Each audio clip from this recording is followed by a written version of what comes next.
Exercises you should avoid after spinal fusion. Number 1. Exercises with high amounts of axial loading. Okay, what the hell does that mean? Axial loading is when force is transferred down the whole length of your spine. Your spine is part of your axial skeleton, and your axial skeleton includes mainly the whole spine. So it's usually exercises which are loaded directly on top of the spine. So think what does that? Barbell squats, deadlifts, overhead presses, farmer's carries, loaded lunges, all sorts of things like that. This doesn't necessarily mean don't do any of those exercises at all. It just means that if you do them, they have to be heavily modified. So for some, you could use a weighted vest. Or if you're going to do a deadlift, it has to be with very, very low amounts of weights. And maybe some of these exercises, if you just incorporate fatigue management and plenty of rest and not going to absolute failure on them and very heavy, I think you'll be fine. But still, they are the ones to avoid if you can. Number 2 is exercises with twisting and flexion of the spine. The main thing to avoid is any exercises which can cause you to twist or flex the spine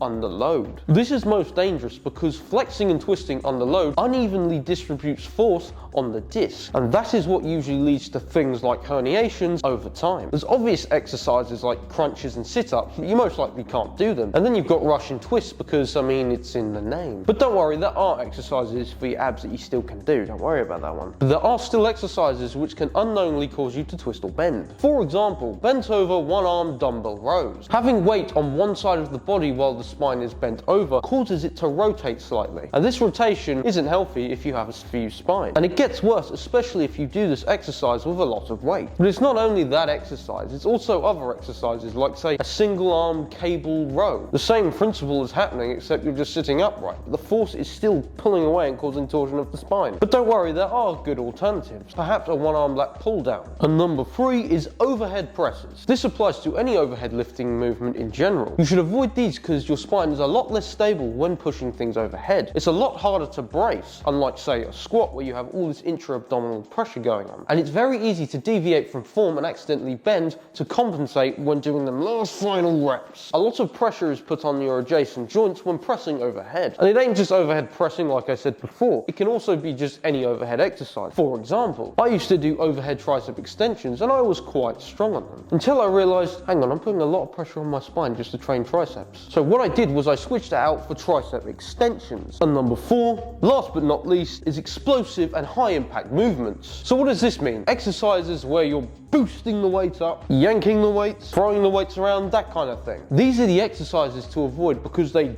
dump a load of excess energy into the adjacent joints, putting unnecessary stress on them. There's just no need. Your spine no longer has the discs it did before to absorb these impacts, so stress isn't tolerated the same. Yeah, maybe that last little boost on that barbell curl is fine, but something like an Olympic clean and press with loads of weight is terrible. And also I'd like to mention exercises where, say, you're jumping up and down and landing with lots of force. I'd also avoid that for the same reasons. Something else like, say, a weighted squat jump is no good.